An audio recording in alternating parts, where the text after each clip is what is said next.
వైపు చూద్దాము. దేవుని సమాజములో దేవుడు నిలిచి ఉన్నారు అని 82వ దావీదు సంకీర్తన 1వ వచనములో వ్రాయబడినట్లు సమాజము కూడిన మన మధ్య ఉన్నటువంటి దేవుని వైపు విశ్వాసముగా చూద్దాము. సృష్టికర్త అయ్యున్న యెహోవా తండ్రి వైపు చూద్దాము. రక్షణకర్త అయ్యున్నటువంటి యేసుక్రీస్తు ప్రభువారి వైపు చూద్దాము.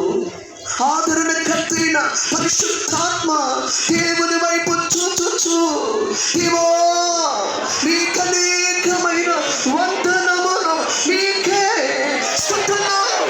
Praise the Lord. స్తోత్రములు నాయన, స్తోత్రములు తండ్రి, స్తోత్రములు నాయన.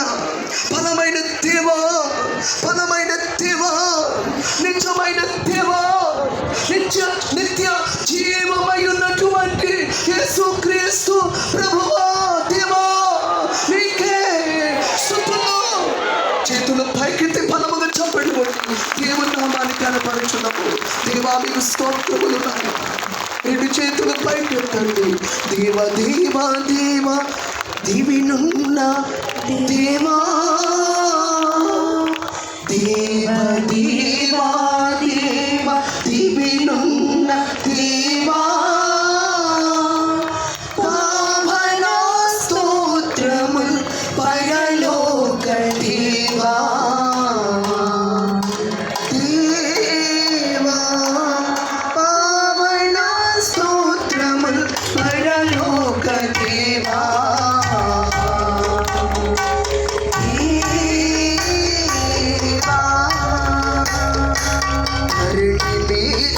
సమాధానము కలుగు,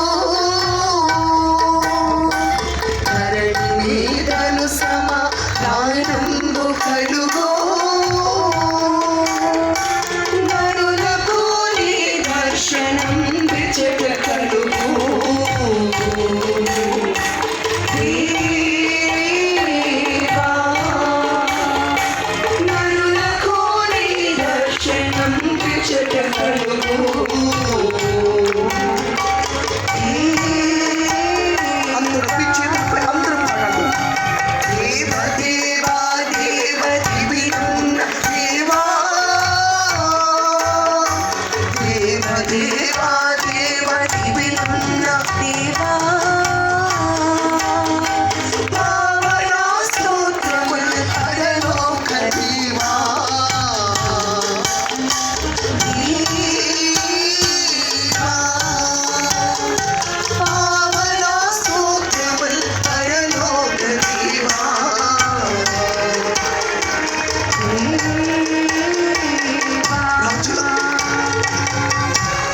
రాజు అని విన్నాము, రాజ్యం అని విన్నాము కదా. రాజు ఆయన రాజులకు రాజును, రాజులకు రాజును, ప్రభువులకు ప్రభువును అను నామము ఆయన వస్త్రము మీదను తొడ మీదను వ్రాయబడి ఉన్నది అని ప్రకటన గ్రంథము 19:16 వచనములో వ్రాయబడినట్లు యేసు ఎవరు? రాజులకు రాజు, రాజులకు రాజు, ప్రభువులకు ప్రభువు. అంటే ప్రభువే నీ కొరకే సిలువనబడే ఆ బలిపీఠముపై వధించబడ్డారు కదా. అమ్మా అయ్యా, మనిషిలో ఉన్న పాపం అనబడే ఆ చెడుగును తీసివేసి పరిశుద్ధులుగా నీతిమంతులుగా చేసి ఆయన రక్తాన్ని మన కొరకు ఇచ్చి వేస్తారు కదా. అంటే ప్రభు రక్తము చేత నువ్వు కడగబడ్డా.